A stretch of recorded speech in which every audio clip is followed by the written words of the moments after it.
And Hey we are, there, hey, welcome to another installment of Wealthy Being Live. It's us again. it's us again. We're back another Monday. Hey, how you doing today, Aneem? I am doing great. It is Haitian Flag Day, y'all. So shout outs to all my Zills. Keeping Is my it? flag. Yes. Shout out to all the Haitian people. May 18th. Shout outs to all my Zills across the world. We are strong, we are resilient, and we are just good people. So shout outs to us. Shout outs to all my Haitian people. I have a lot of Haitian friends, grew up with a lot of great Haitian friends, and I love Haitian food. So Yeah. you can tell me where to get the Haitian food in Atlanta. You ain't got to do it now, but I'm not sure of where to go grab the Haitian You food. know, I went to a spot in West Midtown called Zoe's Kitchen or something like that. I think it's Is it called. vegan? No, it's not vegan. I'm sorry. Okay, okay. You vegan? No, but I heard something. It was like a plant-based Zoes or something like that. What, No. Well, at least I didn't have no vegan food, but it was really good.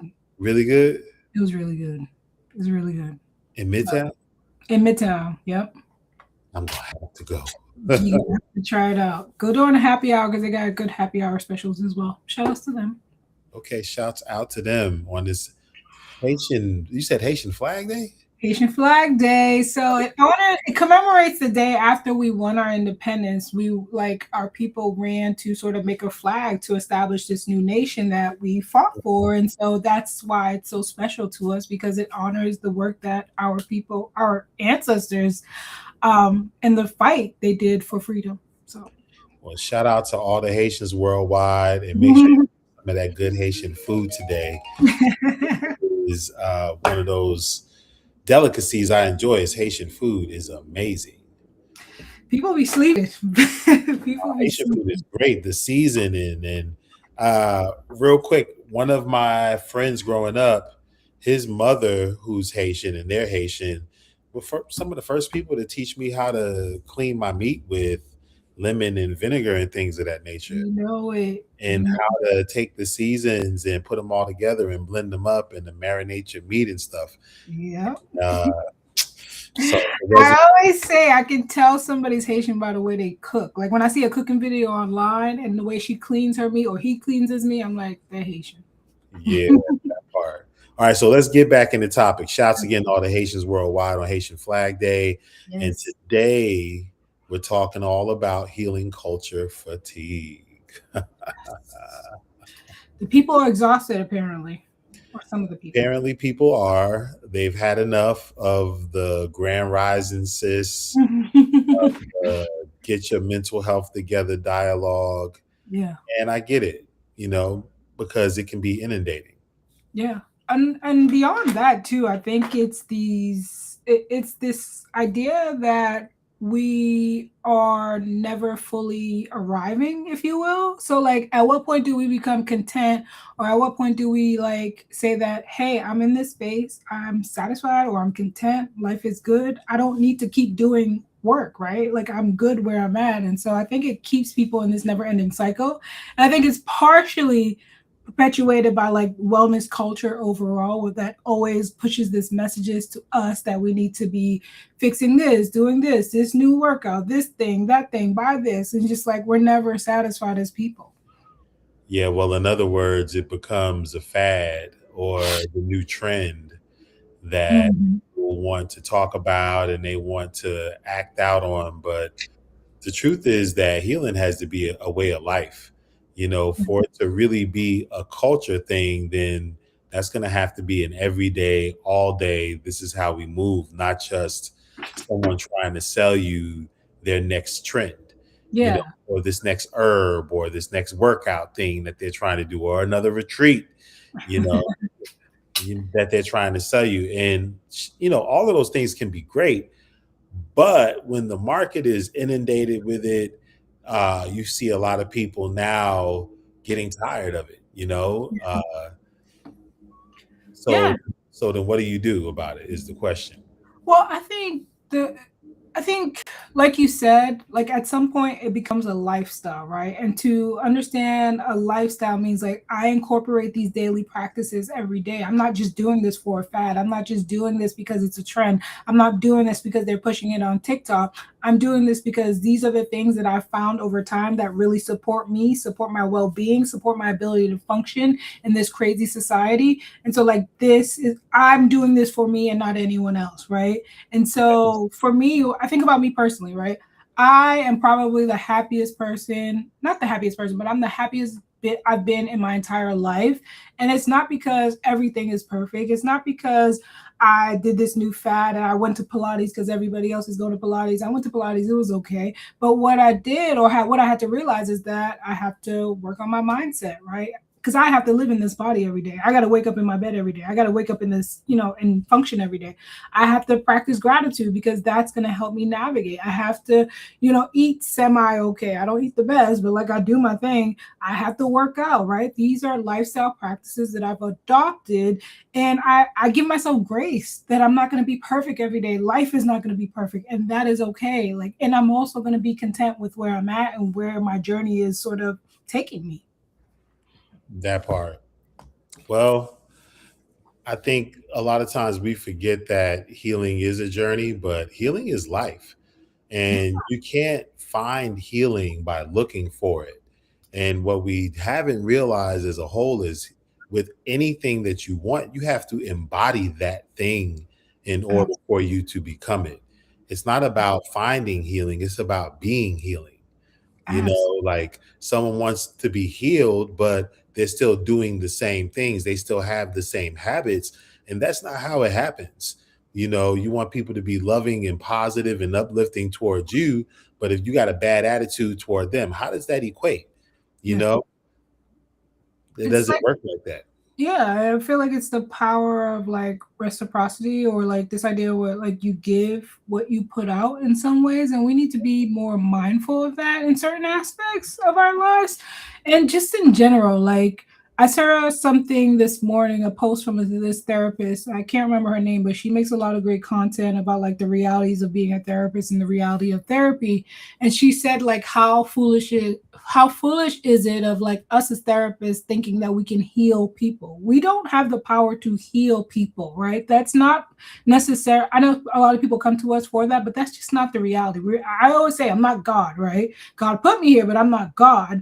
And so we can help people reflect. We can help people gain clarity and insight into things and patterns and situations. We can help people make difficult decisions, but we don't have the power to sort of heal. And like this idea of healing again is like how are we conceptualizing that? And like the way we conceptualize it leads us on this path, whether it's going to be this ongoing continuous thing where I'm never content, I'm never satisfied, versus like, hey, I've arrived and I'm okay. Okay. Yeah, that's true. And with that said, healing is something again you have to be. I always say you have to be healing to be healed, right? Mhm. Like if you're not in a healing state, if you are not in a healing state of mind, how is it you're going to be healed? If you're Yeah. not in a loving state of mind, if you're Yeah. not a loving person, how is it that you're going to receive love? How can Mhm. you receive something that you're not, right? So I Mhm. think healing culture makes people feel like something healing is something they can attain when Mhm. healing isn't something that you attain, it's something that you are and something you become. Yeah. That would be the same with anything, wouldn't it? Right. But like the magical question then becomes, how do I know I'm healed? Right. And is that subjective for everybody across circumstances, across like race? Like what does that look like? Because it's not that means it's not a unified sort of experience. That's absolutely true. Um, well, how do you know you're healed? And I think for me, or at least my personal experience, is like it's gonna be individualized. We have to stop comparing ourselves to other people's journeys and their past, right? We have to honor where we are. And I think once you can get to a place of like contentment, right? Regardless of the circumstances, regardless of what's going on, regardless of the odds, regardless of like how much more you have to go, I think contentment is healing, all right? That's a layer of healing for people. And I don't think we put enough sort of emphasis on that in some ways. And that, I think that's why we often overlook it and we kind of just, we feel like we constantly need to be just going down this route. I'll give a perfect example. I'm always on threads. I was on threads. I was having a conversation about something with somebody. I think it was about PhDs or something like that.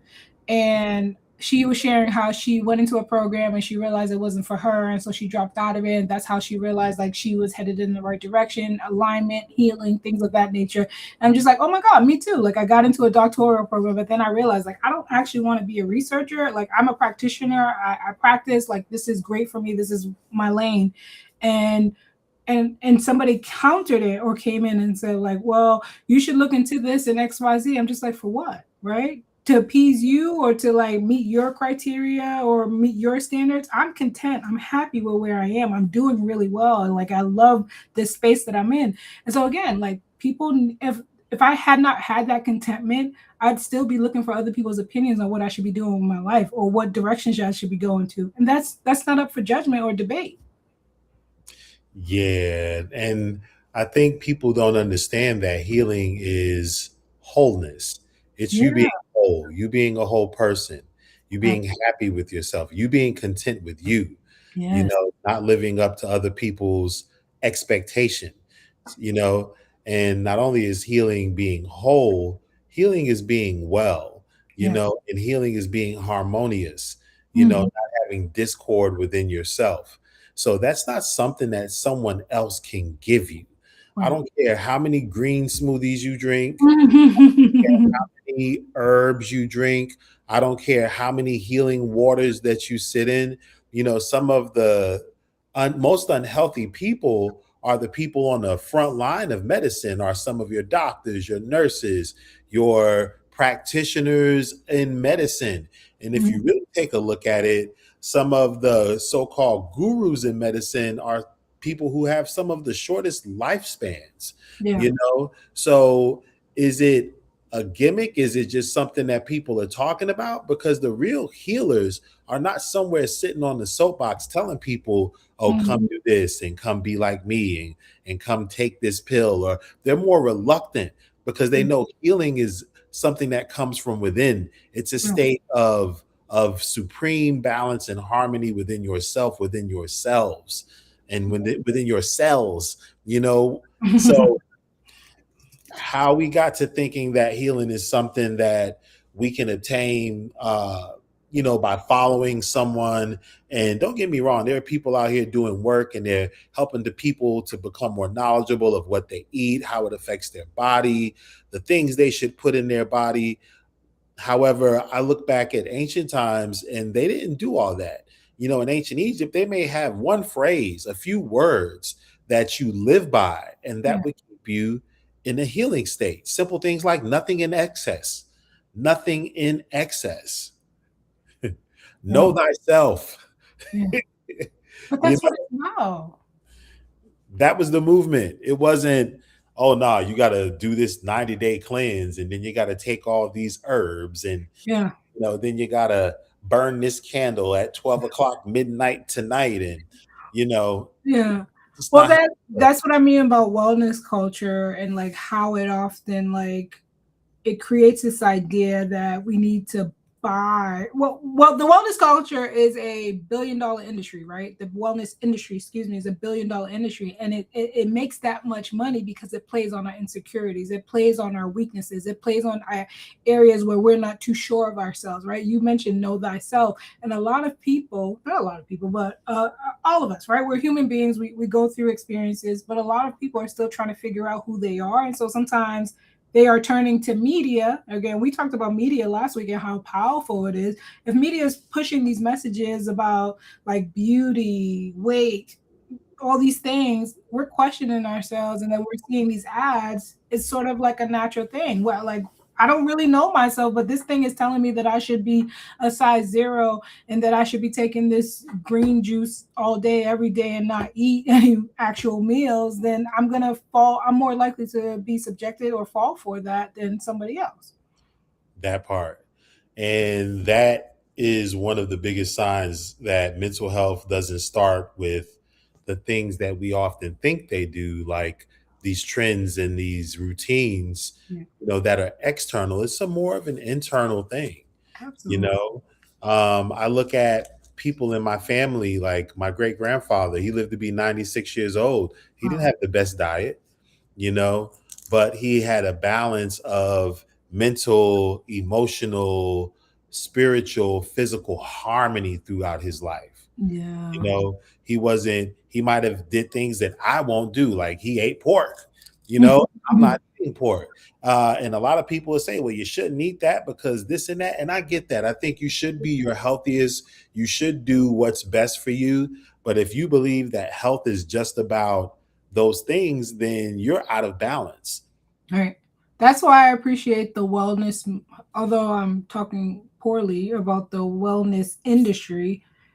It, at its core, fundamentally, the wellness concept means that there are different facets of our life that embody good health, right? There's financial health, there's physical health, there's mental health, there's occupational health. And so there are six layers, if you will, right? And those six layers, ultimately, if we can find some level of balance within both of them, that person is more likely to experience optimal health, right? Or optimal healing if we tie it back to this. And so the motto I think is really important because sometimes we over index maybe on one area versus the next, right? Maybe we're really focused, super hyper focused on the physical appearance or physical health, right? To the point where we negate or neglect all the other aspects of that motto. And I think it's important to find a balance, but also I just want to emphasize that finding the balance is about finding the balance for you, not the person next to you, not the person who maybe you're married to or your mother or your father. It's about finding the balance that works for you in your life because these are all sort of subjective pending your experience and how you navigate the world.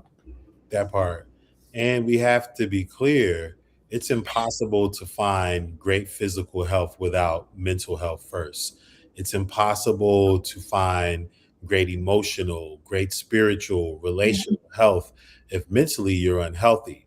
Yeah. So, whereas we can say that there isn't one size fits all or one area that is the most important, I think mental health always has been the most important, and it's reflective of everything else. Or even as religion would say, as above, so Mm. below, right? As a man thinketh, so is he. So Yeah. if your mind isn't right, then your body isn't going to be right no matter what you do, no matter what you look like, no matter how things appear.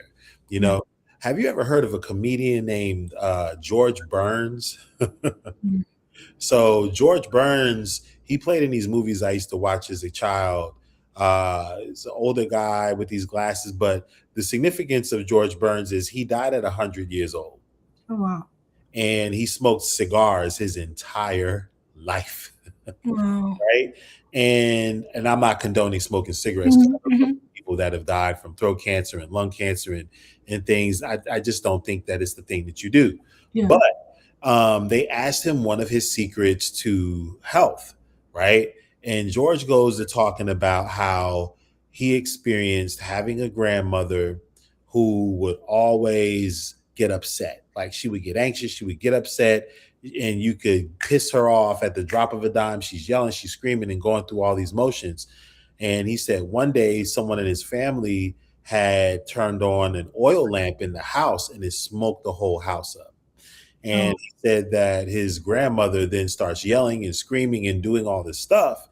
Then she had a heart attack oof. and she died. That's Right. Right. So now George, from that moment on in his life, he never took anything so serious. He was always making sure that he kept himself calm. Right. That was the main thing that he did because he saw firsthand how being upset, can drive your blood pressure and everything else, close your arteries and choke you from the inside Mm. where you could literally fall out. Yeah. So, I'm not saying that you should smoke cigars and laugh your Mhm. life, right? That's going to keep you alive. But obviously, there are things that are more important than what people are telling you. Yeah. And again, I'm not going to shout any people out, but I know some of these practitioners of health, and you turn around and they're coming up with all these diseases, Yeah. and they have things going on. And that's because there isn't a balance of internal and external health. Yeah. I think, well, I can speak from the practitioner side. Sometimes we preach better than we tend to apply in our own lives, and that can be for a myriad of reasons. And that's not to make excuses, but I know, like, I get it from that aspect, but I also, in that same breath, understand that we have incredible amount of work to do in our own personal lives as we are like out there doing the work, and also like to your point around the comedian who lived to 100 years and had quote unquote not the best practices in that he was smoking cigars. I think the best thing that we can do is learn to manage stress. Stress is a silent killer in many of our communities, particularly the Black community, because, like you mentioned, heart disease, like heart attack, like they're all interrelated and they all play on stress.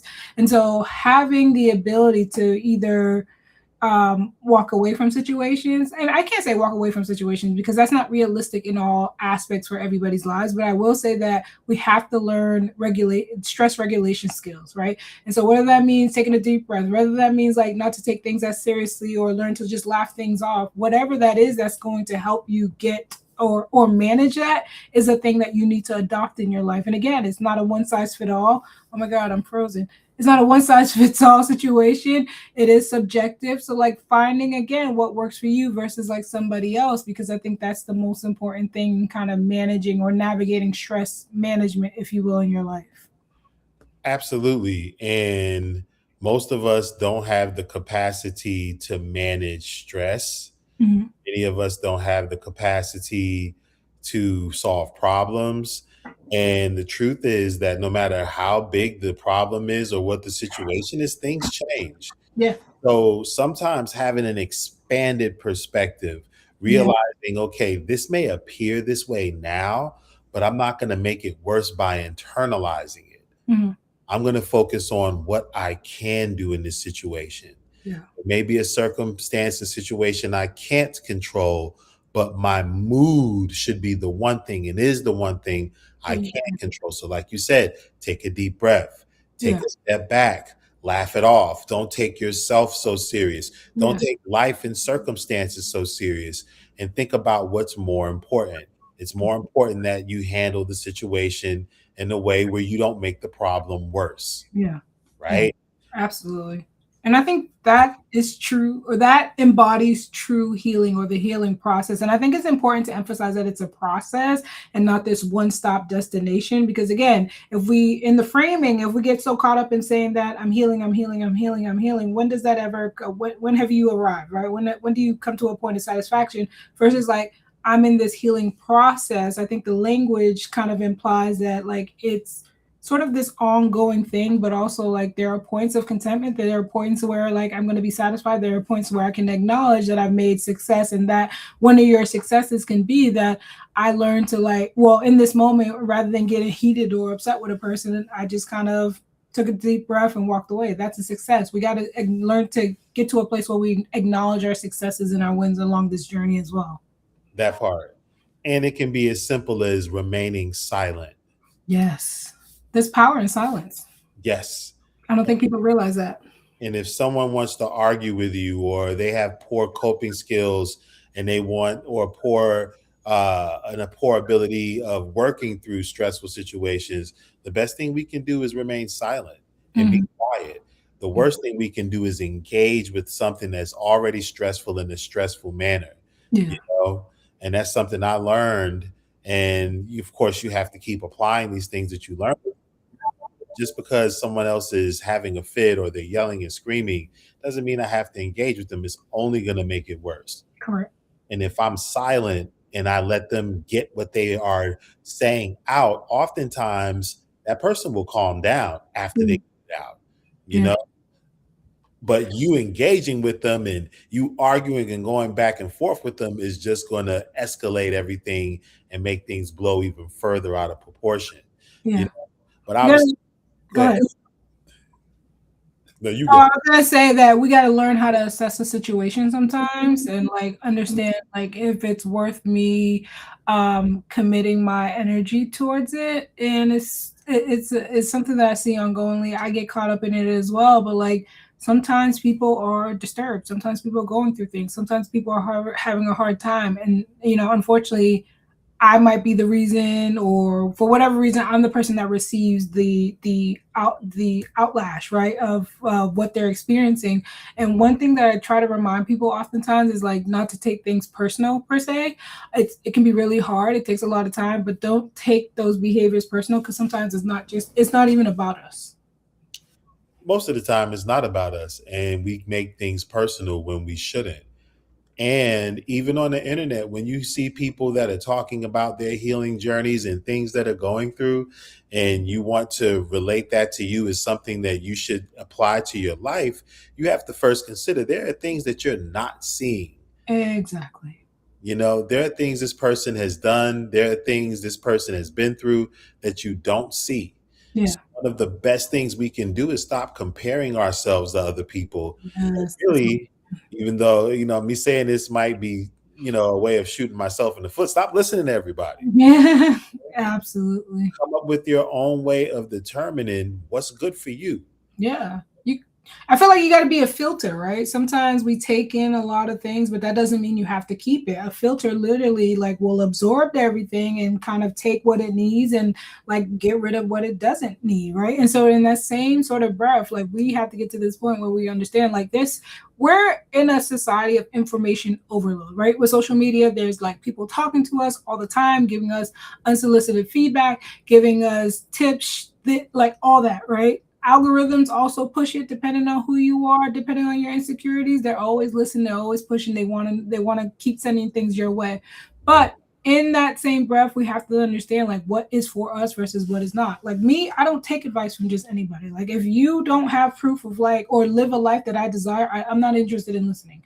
But I will hear you, but that doesn't mean I'm going to take it for much of anything besides you just talking because I respect people. And so that's just the way I live my life. And so, like, those are the parameters or the boundaries that I put in play for me. And then again, going back to this healing idea, that's what I had to get to for healing. Yeah, and that's where you have to get to be healed and to be healing and help others to heal, is that you have to do the work yourself. And that's why many that do the work, they're not the first ones out there to speak, Yeah. on healing and what you should do, because healing is a personal journey that we all have to go about our entire lives. Mhm. So think of it as going on a path, and you have to constantly maintain yourself. It's healing is self-maintenance. Yeah. Healing is knowing when you need to reset. Healing is knowing when you have to disconnect and take time alone. Healing is when knowing when you've been alone too long and you need to connect with others, Right. knowing when you need to eat and you need to eat good. Right.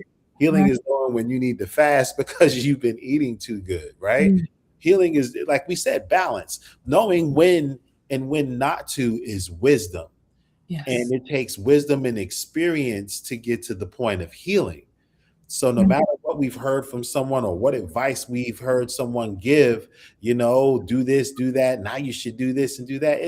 It's too much because people talk too much. They You do. know, like, let's be real. Show us what you're healing. Show us your healing. Show us how that works for you. But in Mhm. order to do that, we'd actually have to be more transparent as people on the path. We'd Yeah. have to show you the unhealed version and Mm. how we went unto healing, not just pop up, I'm healed. Yeah. You know, Yeah. Yeah.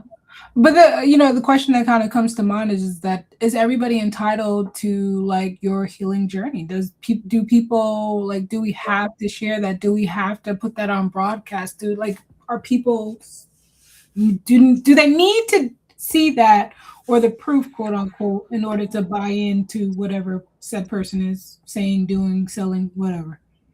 and no, they don't. However, you have to think, if you don't know someone's whole story, why Mhm. are you thinking that that's something that's for you? Mm. That's like saying you think that you deserve a Bugatti because someone else has it, but you don't have the financials to go get it.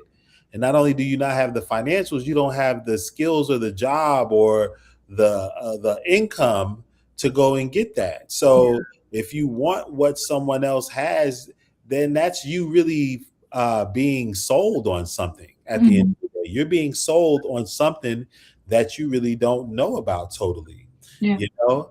absolutely. And yeah, now there are a million people hopping up saying, buy this supplement, do this thing, you know, do this exercise, do this, do that. So it's like, how do you get to a point of knowing what's best for you? Mhm. And that's really where people are right now is, they want to engage with all these things, but the fatigue comes from trying to engage with what everyone else is doing instead of, Yeah, instead of coming up with your own plan yeah, as to what's good and what's best for you for your own reasons that feel good, yeah. No, resonate with yourself. spot on. I don't know if you noticed, but like on social media in the fitness community or the health community, the new trend right now is peptides, right? Everybody's talking about peptides. People are pushing peptides. I actually had a call maybe a month ago. Some guy called me, wanted me to push his peptides and would give me an affiliate link and pay me. I'm just like, not interested.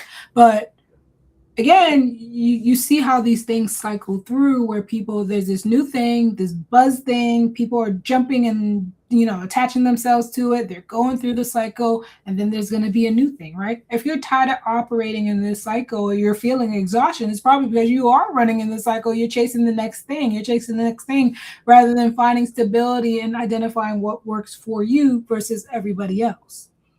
It's funny you even talk about Peptides.